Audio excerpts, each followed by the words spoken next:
할렐루야. 네. 추석 명절 잘 보내셨습니까? 네. 추석 명절 잘 보내야 되는데 저는 이제 추석 명절을 잘 못 보낸 것 같습니다. 감기 걸려가지고 지금 이제 그래도 감사한 것이 아침에 조장로님 이렇게 또 목 감기 안 걸려서 그나마 감사하다고 그러는데, 네, 그나마 감사한 것 같습니다. 어쨌든 건강을 잘 관리해야 되는데 관리 잘 못해서 대단히 죄송합니다. 자, 지난 추석 연휴 마지막 목요일이 한글날입니다. 10월 9일 한글날. 이 한글날에 우리 한글은요, 한글 아시는 것처럼 전 세계인도 인정하는, 세계 모든 사람들이 인정을 하는, 세계 대부분 사람들이 인정하는 세계 최고의 문자입니다. 아마 우리나라가 조금만 더 일찍 국력이 강해졌어도 영어 이상으로 전 세계 통용으로 이렇게 사용이 되었을 겁니다. 근데 조금 늦게 국력이 이렇게 강해지다 보니까 조금 늦었습니다만은 어쨌든 우리 한글은 우리가 자부심을 가져도 좋을 만큼 세계 최고의 글자라는 것 기억하시고요. 이런 한글의 자음 14글자로 만든 14행시가 있습니다. 제가 소개해드리겠습니다. 가는 길에 험한 산도 거친 풍랑도 만나지만 하나님 함께 하심에 감사드립니다. 나같이 부족한 사람도 하나님 자녀 삼아주시고 일꾼으로 사용하여 주심에 감사드립니다. 다양한 사람들과의 만남 속에서 다름을 배우고 여러 가지를 도전 주심에 감사드립니다. 랄랄라 노래 부를 수 있는 상황은 아니지만 엎드려 기도할 수 있는 은혜 주심에 감사드립니다. 마지 못해서가 아니라 자원하는 마음으로 섬기고 사랑할 수 있는 마음 허락해 주심에 감사드립니다. 바보처럼 사는 것이 손해보는 듯하나 더 큰 진리와 은혜가 있음을 알기에 감사드립니다. 사진빨, 화장빨, 조명빨이라도 이쁘다는 소리 듣게 하심에 감사드립니다. 아침을 매일 맞이함에 하루를 허락하시고 다시금 귀해 주심에 감사드립니다. 자연의 아름다움과 그 안에 담겨진 풍성한 의미들을 많이 경험케 하심에 감사드립니다. 차마 말로 다할 수 없는 만남의 축복 주셔서 나의 존재감을 확인시켜 주시고 새로운 도전들을 허락해 주심에 감사드립니다. 카멜레온처럼 변신해보고 싶은 욕심 있었지만 내 자리가 어딘지 다시 깨닫게 해주심에 감사드립니다. 타지에 있는 식구들과의 교제를 통해서 나의 지경을 넓혀주심에 감사드립니다. 파란 하늘을 보며 넓고 푸르게, 파란 바다를 보며 깊고 푸르게 살고 싶은 소망 주심에 감사드립니다. 하루하루를 살아내는 것이 소중함을 깨닫게 해주시고 아침을 감사함으로 맞을 수 있는 마음 주심에 감사드립니다. 자, 이것들을 쭉 읽으면서 조금만 생각만 바꾸면은 우리 주변에 감사거리가 넘쳤다는 것을 넘쳐 있다는 것을 알 수가 있습니다. 지난주에 이 감사 노트 받으신 분도 계실 것이고요. 추석 연휴라서 교회 못 오셔서 받지 못하신 분도 계실 겁니다. 그리고 지난주에 받기는 받았지만 추석 연휴다 보니까 바빠서 작성 못하신 분도 계실 것이고요. 못 받으신 분들 오늘 가져가시면 되고요. 또 받으셨지만 못 쓰신 분들 이제 오늘부터 작성하시면 됩니다. 그렇게 하루에 3가지 이상 감사 제목들, 감사 일들 작성하셔서 제출하시면은 전체 다는 아니고 추첨을 통해서 선물 드리도록 하겠습니다. 어쨌든 감사로 채워 가시길 바랍니다. 감사해야 될 이유가요. 사람은 행복해서 감사한 것이 아니라 감사하며 살기 때문에 행복해지는 것이다. 또 감사는 행복의 문을 여는 열쇠다. 이런 말들이 있습니다. 그래서 여러분이 감사하면은 감사로 시작해서 감사로 마무리하면은 행복이 넘치는 삶을 살 수 있거든요. 이번 한 주간도 차곡차곡 감사로 채워 나가셔서 감사가 넘치는 행복한 삶 사시기를 주님의 이름으로 축원합니다. 네. 오늘 말씀 제목이 약속은 지켜야 합니다. 약속은 지켜야 합니다. 네. 우리가 사람과의 관계 가운데, 하나님과의 관계 가운데 살아가는데, 그런 관계 속에서 사람과의 약속도 지켜야 되지만 하나님과의 약속도 반드시 지켜야 됩니다. 네. 약속은 지키라고 있는 거죠. 네. 그래도 감사한 것은요, 우리 교회 교우들은 비교적 시간 약속을 참 잘 지킵니다. 제가 길지 않는 그 짧은 그 시간 동안 보면서 우리 교우들은 참 약속을 잘 지키신다, 이런 생각들을 많이 했습니다. 지금까지 교회들을 쭉 지나오면서 보면은 다른 교회에서는요, 예배 시작하고 한 5분 지나고 10분 지나고 오는 분들이 참 많습니다. 말씀 듣기 전에만 오면은 지각 안 하는 줄 알거든요. 근데 우리 교우들은 예배 시작 전까지 나오셔서 함께 찬양하는 모습 보니까 약속 시간도 참 잘 지키고, 또 어디로 간다 하면은 그 시간 전에 다 오시는 모습 보면서 약속을 참 잘 지키는 분이다, 그런 생각이 들었습니다. 사람과 약속도 이렇게 잘 지키듯이 하나님과 약속도 잘 지키시는 분임을 믿습니다. 하나님과 약속 잘 지켜주시고요. 네, 자, 오늘은 먼저 탈무드에 나오는 이야기 하나 해드리겠습니다. 한 사람이 깊은 계곡 위에 놓여져 있는 외나무 다리를 건너게 되었다 그럽니다. 근데 내려다 보니까 계곡은 너무너무 깊고, 또 놓여져 있는 외나무 다리는 굉장히 약해 보이고 금방 끊어질 것 같거든요. 그 끊어질 것 같은 다리를 건너야 되니까 걱정이 많이 되는 거죠. 용기를 내어서 건너려고 하니까 또 두려워서 주저앉게 되고, 몇 번 반복하다가 하나님께 기도했답니다. 하나님, 제가 이 외나무 다리 무사히 건너게 해주시면은 제가 가진 재산의 전 재산을 하나님께 바치겠습니다. 그렇게 약속을 하고 담대함을 가지고 이제 딱 건너게 되었는데, 외나무 다리 반점 가니까 이제 마음이 딴 마음이 들더라는 거죠. 내가 저 반마저 지나서 다 건너게 되면은 하나님께 한 약속대로 전 재산을 다 바쳐야 되고, 그러면은 내가 땡전 한 푼 없는 거지가 되는데 이래서는 안 되지 않겠는가. 그래서 하나님께 다시 기도하기를, 하나님, 제가 땡전 한 푼 없는 거지로 사는 것 원치 않으시죠? 내가 다리를 다 건너도 전 재산 말고 재산의 반만 바치겠습니다. 그래도 많은 액수입니다. 라고 기도를 했다는 거죠. 그리고 또 가다가 이제 3분의 2점 가고 얼마 안 남았는데 또 마음이 바뀌어진 거죠. 하나님, 3분의 2, 하나님 재산의 절반을 바쳐도 별로 그렇게 위험해 보지도 않는 다리인데, 이 다리 하나 건넜다고 해서 재산의 절반을 바치는 것은 맞지 않는 것 같습니다. 그래서 재산 절반 대신에 단돈 5만 원만 바치겠습니다. 그렇게 이제 기도를 했다는 거죠. 그리고 가다가 이제 거의 다 왔는데 갑자기 돌풍이 팍 불면서 외나무 다리가 막 흔들렸다는 거죠. 그래서 급하게 뭐라고 얘기하는가 하면, 하나님, 맨 나중에 한 기도는 농담입니다. 네. 자, 사람의 마음이요, 이렇게 간사합니다. 네. 사람의 마음은 참 감사하기 때문에 내 마음 기준을 가지고 하나님을 평가할 때가 참 많은 거죠. 판단할 때가 참 많습니다. 우리는 내가 약속을 잘 지키고 싶어도 지킬 수 없는 환경이 주어질 때가 있습니다.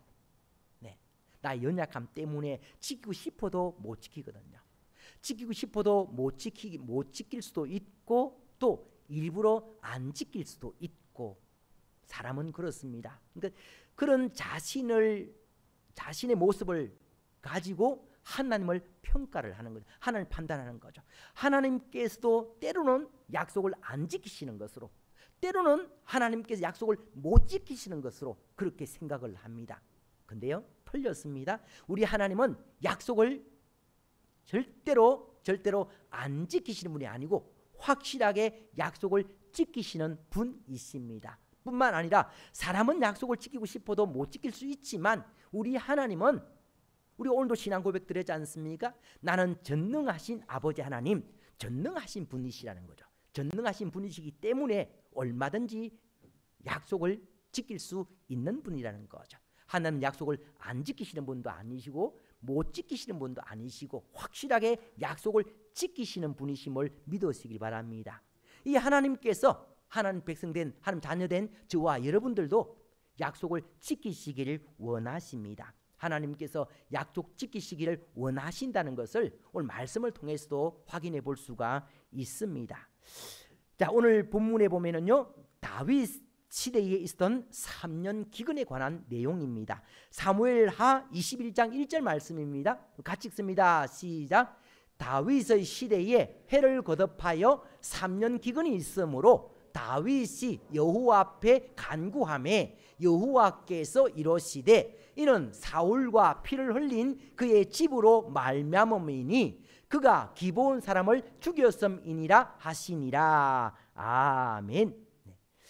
언제인지는 모르지만 다윗이 이스라엘 왕으로 재임하던 그때에 그 시기 중에 3년 기근이 있었다는 거죠. 3년 해를 거듭해서 3년. 네. 기근이 주어졌다가 그 다음에는 비가 내리고 그 다음에는 또 기근이 주어지고 이런 것이 아니고 3년 연속으로 기근이 주어졌다는 겁니다. 이스라엘은요, 연간 강수량이 500mm, 우리나라는 연간 강수량이 약 1250에서 약 1300mm.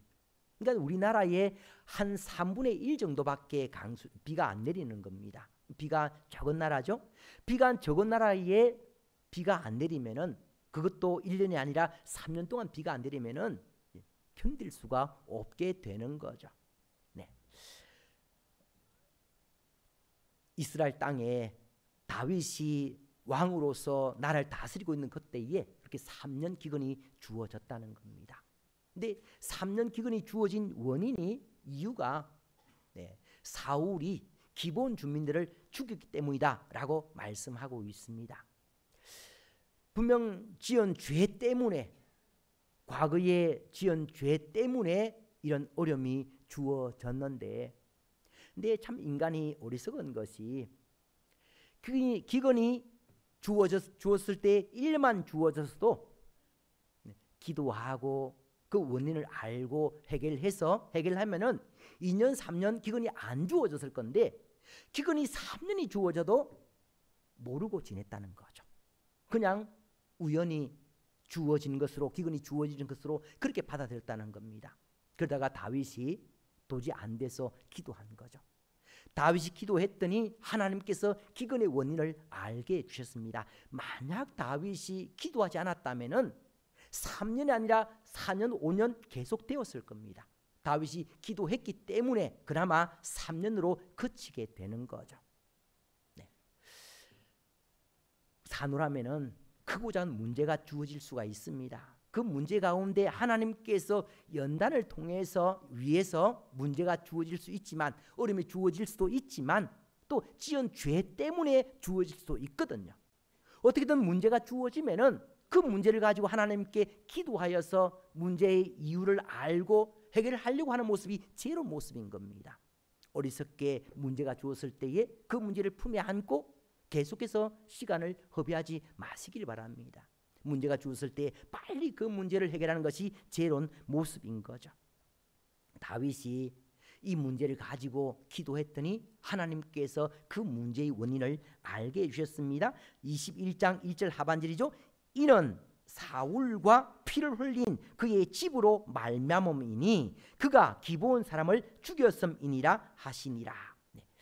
기브온 사람을 사울 왕이 죽였기 때문에 기근이 주어졌고, 근데 그래서 이 문제의 원인을 빨리 해결해야 이제 기근이 끝나는 거죠. 만약 다윗이 문제의 원인을 알아서도 해결하지 못하면은 4년 5년 계속될 수가 있는 겁니다. 때문에 4년 5년 가지 않기 위해서 빨리 끝내야 되기 위해서는 기본 주민들과 또 합의를 봐야 되는 거죠. 네. 자, 기본 주민들이 누군가 하면은 기본 주민들이 어떤 사람인가 하면요, 사무엘하 21장 2절 말씀입니다. 같이 읽습니다. 시작. 기본 사람은 이스라엘 족속이 아니요 그들은 아모리 사람 중에서 남은 자라. 이스라엘 족속들이 전에 그들에게 맹세하였거늘 사울이 이스라엘과 유다 족속을 위하여 열심히 있으므로 그들을 죽이고자 하였더라. 이에 왕이 기본 사람을 불러 그들에게 물으니라. 아멘. 자, 기본 사람은 이스라엘 족속이 아니요. 말씀요. 말씀 그대로. 네. 기본 사람은 이스라엘 족속이 아니요. 그들은 아모리 사람 중에서 남은 자라. 기본 주민들은 아모리 사람들, 아모리 족속이라는 거죠. 그러니까 가나안 족속. 가나안의 7족속 중에 하나가 아모리 족속이고 그 아모리 족속 중에서 기본이라는 한 성에 살던 주민들이 기본 주민들이라는 거죠. 네. 그래서 여기에 대한 내용이 우리가 여호수아 9장에 아주 자세하게 기록이 되어 있습니다. 여호수아 9장 1절 2절 말씀 보겠습니다. 네. 같이 읽습니다. 시작. 일 후에 요단 서쪽 산지와 평지와 레바논 앞 대해 연안에 있는 헷 사람과 아모리 사람과 가나안 사람과 브릿 사람과 히위 사람과 여부 사람의 모든 왕들이 이 일을 듣고 모여서 일심으로 여호수아와 이스라엘에 맞서서 싸우려 하더라. 아멘. 무슨 내용인가 하면은 여호수아가 이끄는 이스라엘 백성들, 그 이스라엘 백성들이 여리고성도 점령을 하고 아이성도 점령을 하면서 점점 가나안 땅을 점령해 오니까 가나안 족속들이 서로 의논하기를 이렇게 해서는 우리가 다 몰살당할 수 있겠다. 우리가 연합해서 이스라엘과 대적하자라고 마음을 먹은 겁니다. 그렇게 마음을 먹었는데 근데 그 아모리 족속 중에 함께 해야 될 아모리 족속 중에 기본 주민들은요 생각을 할 때에 아무리 연합을 해서 이스라엘과 싸워도 이스라엘은 절대로 이길 수 없다라고 판단이 된 겁니다. 그래서 기본 주민들이 우리만이라도 살아남자라고 한 거죠. 그래서 그냥 여호수아에게 찾아가면은 화친 조약 안 맺어줄 것이고, 어떻게든 화친 조약부터 맺도록 하자라고 생각을 한 겁니다. 그래서 화친 조약을 받아내기 위해서 거짓으로 꾸미는 거죠. 그래서 여호수아 9장 3절에서 5절 말씀입니다. 같이 읽습니다. 시작. 기본 주민들이 여호수아가 여리고와 아이에 행한 일을 듣고 꾀를 내어 사신의 모양을 꾸미되 헤어진 전대와 헤어지고 찢어져서 기운 가죽 포도주 부대를 나귀에 싣고 그 발에는 낡아서 기운 신을 신고 낡은 옷을 입고 다 마르고 곰팡이가 난 떡을 준비하고.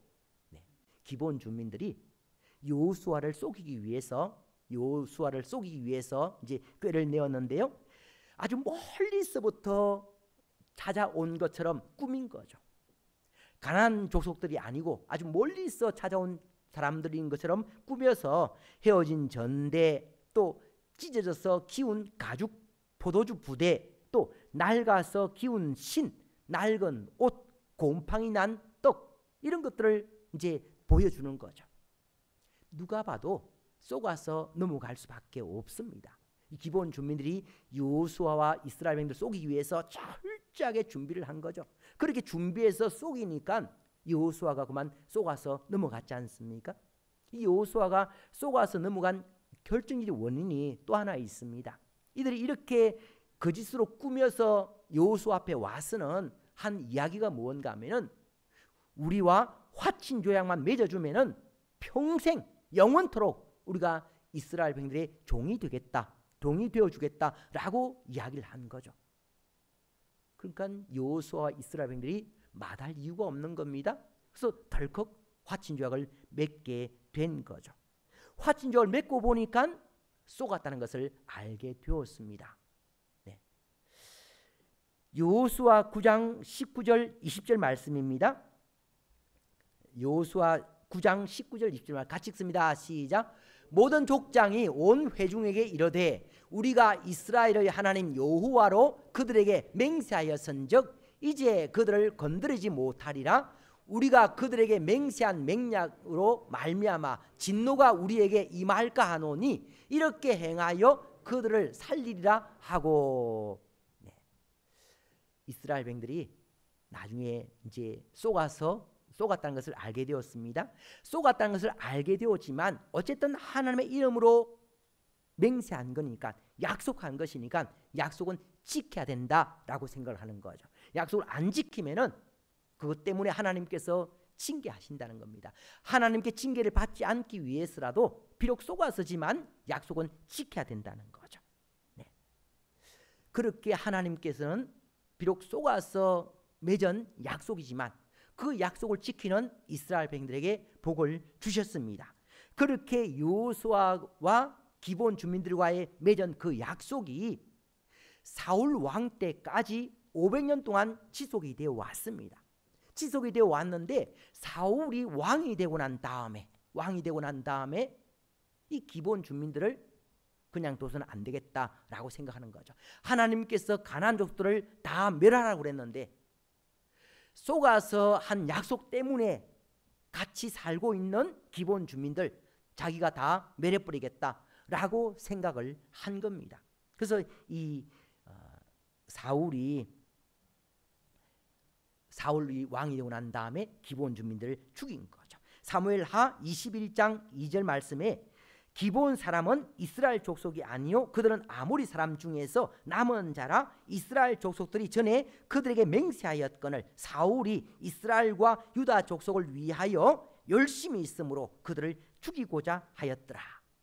그동안 사울 왕 앞에 있는 사사라든지 이런 사람들이 사실은 힘이 없어서 멸하지 못한 것이 아니고 기본 주민들을 다 죽이지 못한 것이 아니고 하나님께서 하신 하나님과 맺은 그 약속, 하나님의 이름으로 맺은 약속 때문에 그 약속 때문에 안 멸한 거거든요.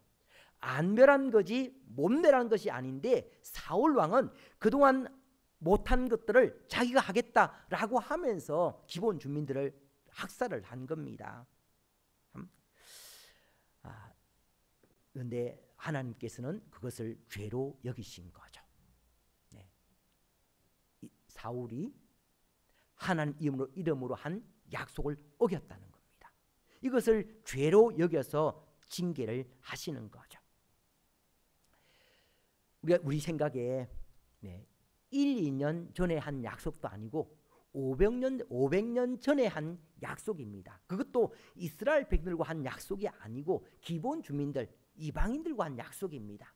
이방인들과 한 500년 전에 한 약속이기 때문에 무시해도 괜찮을 것 같은데 하나님께서는 그렇지 않으신 거죠. 하나님께서는 500년 전에 이방인과 한 약속, 그 약속이라도 반드시 지켜야 된다라고 생각을 하신 겁니다. 지키기를 원하셨던 거죠. 우리에게 귀한 교훈을 주고 있습니다. 우리 너무나 쉽게 약속을 하고 그 약속을 못 지키는 경우가 안 지키는 경우가 많이 있는데 하나님께서는 하나님의 자녀된 저와 여러분들이 하나님의 백성으로서 하나님의 이름으로 한 약속은 반드시 지키시기를 원하신다는 거죠. 그렇게 지킬 때에 복이 되는 겁니다. 지키지 못할 때에 화가 되는 거죠. 사울이 앞에 여호수아가 맺은 조상이 맺은 그 약속을 무시하고 기본 주민들을 죽임으로 말미암아 징계가 주어졌습니다. 그래서 하나님께서 세월이 많이 지나도 약속을 반드시 지키시는 분이라는 것을 보여주면서 하나님께서 우리에게 주신 말씀, 이 말씀은 그만큼 믿을 수 있는 말씀임을 보여주고 있는 겁니다.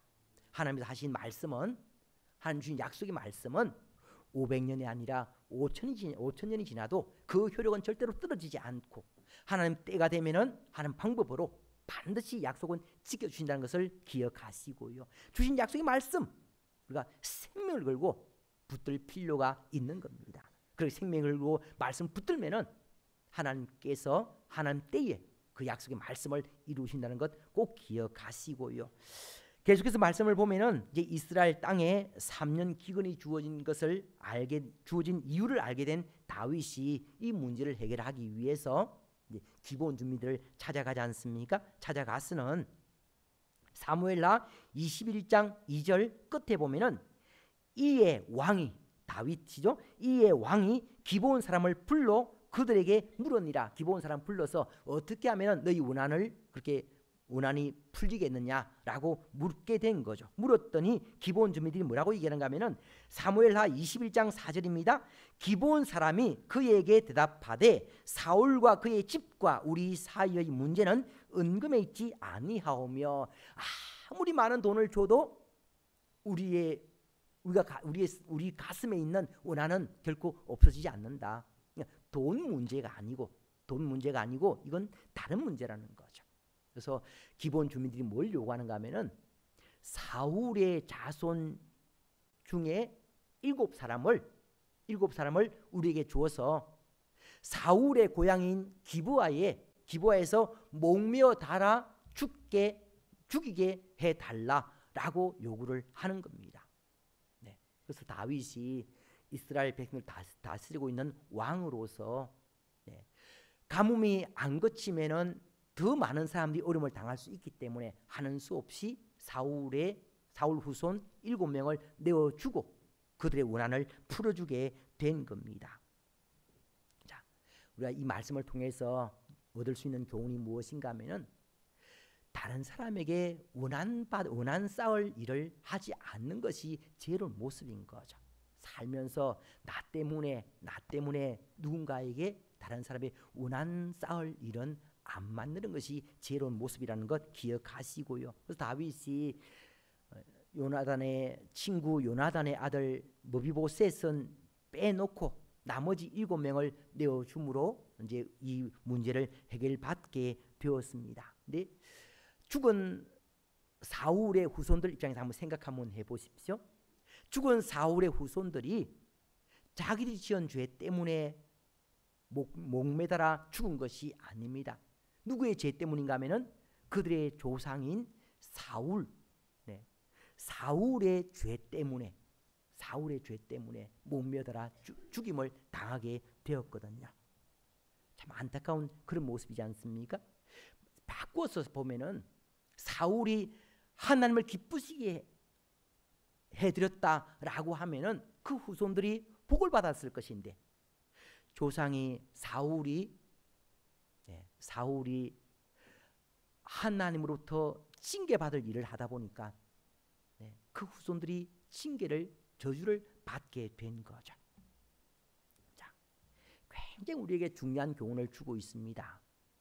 우리가 아무런 생각 없이 하루로 살아가고 있습니다. 근데 이런 우리의 삶의 영향을 받아서 우리의 후손들이 복을 받을 수도 있고 어려움을 당할 수도 있다는 거죠. 매일매일 주어진 삶 가운데서 우리가 하나님을 기쁘시게 하는 그런 삶을 살려고 애를 쓰면은 그런 삶을 살면은 우리 후손들이 복을 누리게 되지만 우리가 하나님을 가볍게 생각하고 죄를 범하면은 우리 후손들이 어려움을 당할 수 있다는 거죠. 여러분들은 후손들이 복을 받게 하시길 원하십니까? 어려움을 당하게 하시길 원하십니까? 당연히 복 받았으면 좋겠지 않습니까? 복 받을 일을 해야 되는 거죠. 우리 후손들이 복 받을 일을 해야 되는 겁니다.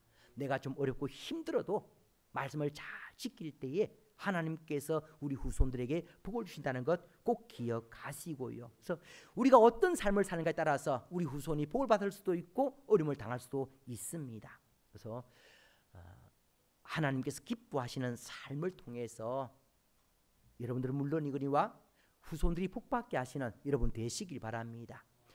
그렇다면 우리가 후손들로 하여금 복받게 하기 위해서라도 하나님을 기쁘시게 해야 되는데 하나님께서 가장 기뻐하시는 일 중에 하나가 예수 안 믿는 사람들이 예수 믿게 되는 거거든요. 그래서 우리가 전도하는 것을 하나님께서 기뻐하시는 겁니다. 그래서 전도는 나도 복을 누리는 계기가 되지만 우리 후손들이 복을 누리게 되는 계기가 된다는 거죠. 그래서 전도는 우리 자손 대대로 하나님께서 주시는 큰 복을 받아 누리는 그런 통로가 된다는 것 기억하시고요. 네. 그래서 좀 더 힘을 내어서 전도에 집중 이렇게 해 주시길 바랍니다. 지금 나를 한번 쭉 한번 돌아보십시오. 과거에는 참 전도하는데 많이 신경을 썼습니다. 근데 세월이 지나면서 각 교회들마다 전도에 열심히 많이 식었거든요. 전도에 많은 열심을 식어지면서 각 교회가 정체되거나 또 퇴보하는 그런 모습들을 보여주고 있습니다.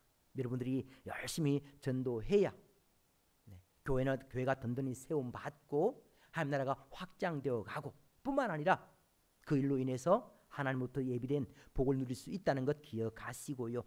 하나님을 기쁘시게 함으로 말미암아 후손들로 하여금 복받게 하시는 여러분 되시기를 주님의 이름으로 축원합니다. 기도드리겠습니다. 하나님 아버지, 오늘도 귀한 말씀을 통하여 우리에게 교훈 주심을 감사드립니다. 하나님께서는 약속을 반드시 지키시는 분임을 다시 한 번 더 마음에 새기고 하나님 자녀로서 약속을 지키는 삶을 살게 하시고 특별히 하나님을 기쁘시게 해드림으로 말미암아 후손들로 하여금 복을 누리게 할 수 있는 저희들 되게 도와주시옵소서. 예수님 이름으로 기도드리옵나이다. 아멘. 546장입니다.